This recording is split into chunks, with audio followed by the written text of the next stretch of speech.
All right, let's dive into some seriously cool tactics from World War II. Oh yeah, we're talking about deception campaigns. The Ghost Army. Have you heard of these guys? Like something straight out of a spy movie, right? Absolutely. Using art and illusions and just plain old trickery to fool the enemy. I know, it's amazing. We've got some intel on them from Wikipedia, Oh, the nice. National World War II Museum, and even a breakdown of Operation Fortitude, the whole plan they were a part of. Wow, so we're really going to uncover how they pulled this off. Exactly, how a handful of soldiers managed to create this massive bluff that potentially saved thousands of lives. Now, this is all happening in 1944. Right. The Allies are gearing up for D-Day. Got to liberate Europe from the Nazis, right? Yeah. But here's the thing. The Germans, they've got way more troops dug in along the French coastline. Okay, so it's not going to be a walk in the park. No, no, no. They can't just storm the beaches. No way. They've got to outsmart the Germans. Exactly. Make them think the main attack's coming from somewhere else, not Normandy.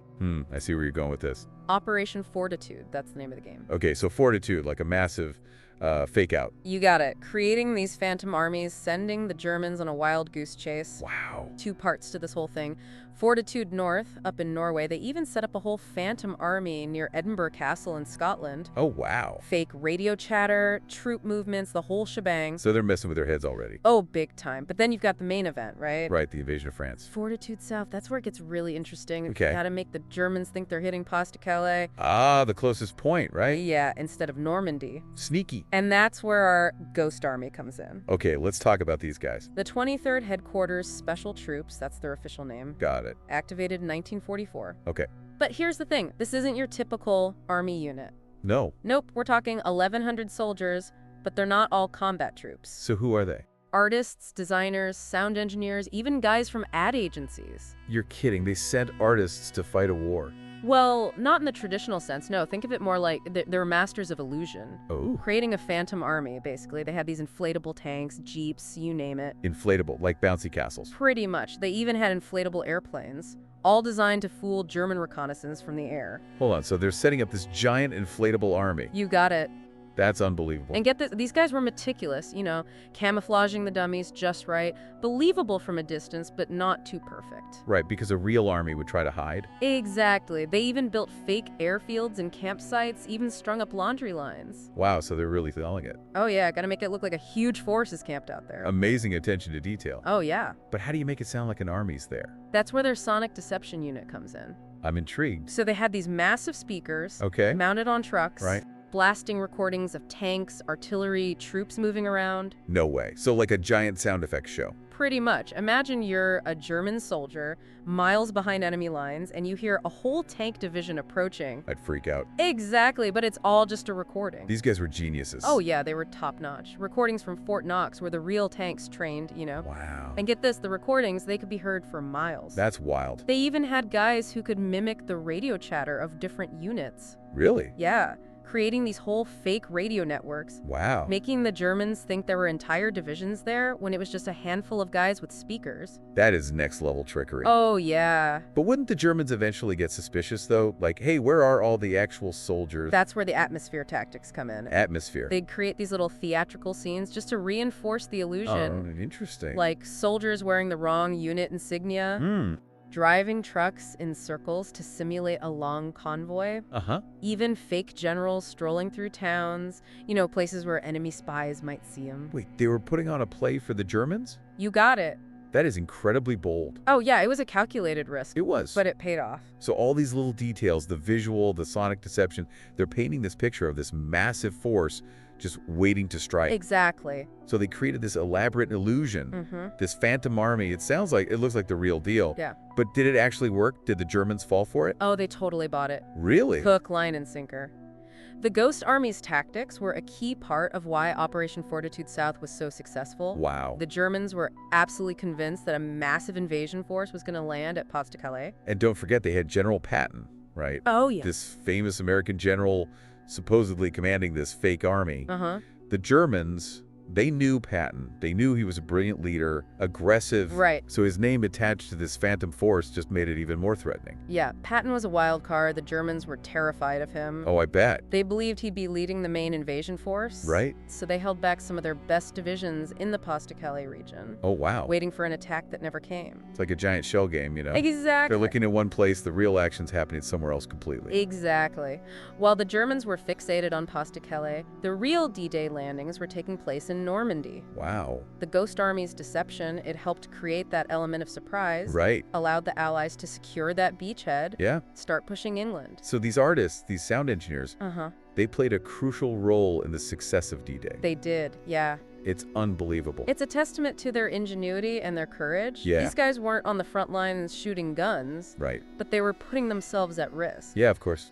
They were often close to the enemy, setting up their illusions, broadcasting those sounds, knowing they could be captured, or worse, killed if they were discovered. Yeah, that's a chilling thought. It is, yeah. It's like they were fighting a war with creativity, with trickery instead of bullets. And they won. They did. But their story stayed a secret for decades after the war. Right, imagine that. Yeah.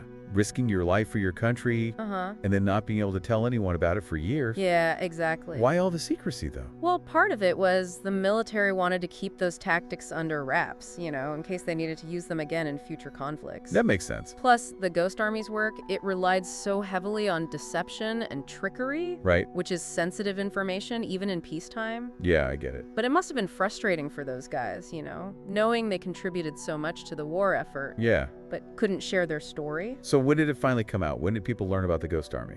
It wasn't until the 1990s that the Ghost Army's story began to be declassified.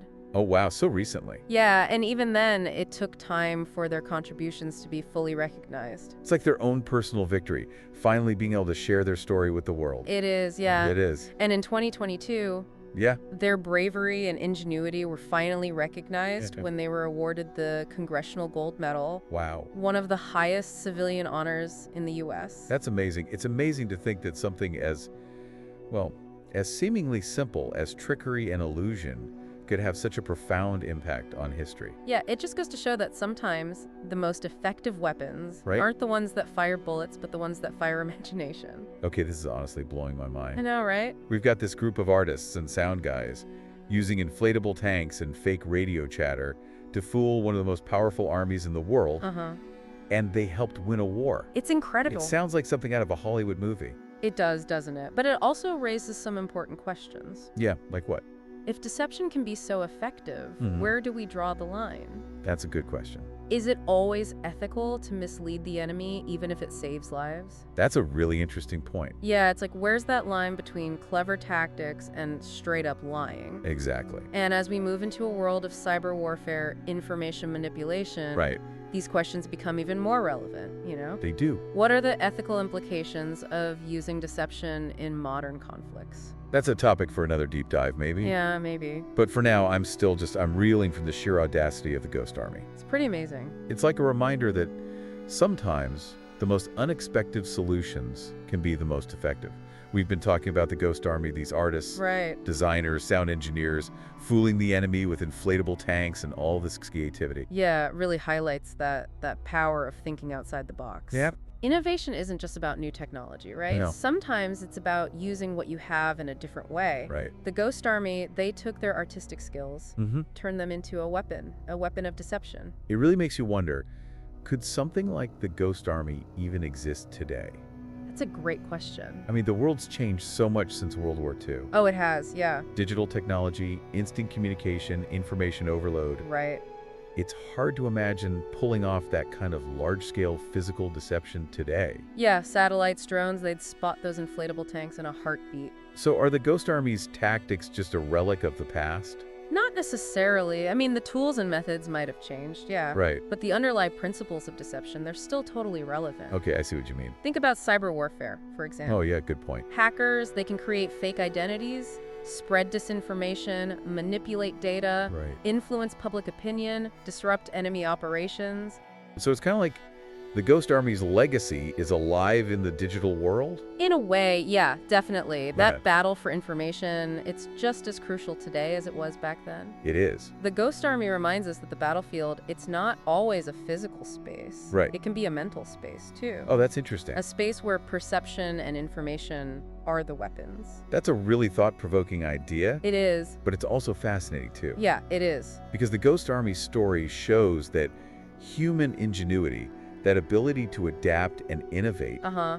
it can overcome incredible challenges. Absolutely. And their story reminds us Yeah. to always question what we see and what we hear, Mhm. especially in a world where information can be manipulated so easily. Right. We got to be critical thinkers. Yeah, we can't just believe everything we see online. Exactly. Well, to our listeners out there, Yeah. we hope this deep dive into the world of the Ghost Army has not only been entertaining, but also Yeah. made you think a little differently about warfare, the power of deception, and just how important critical thinking is. Especially in a world with so much information. Absolutely. But Ghost Army's legacy, it lives on, not just in history books, Right. but in this ongoing battle for truth, Yeah, authenticity in this digital age we live in. so true. And remember, sometimes the most potent weapons are the ones we can't even see. It's a great point to end on. Thanks for joining us today. Thanks for having me. Thanks for having me.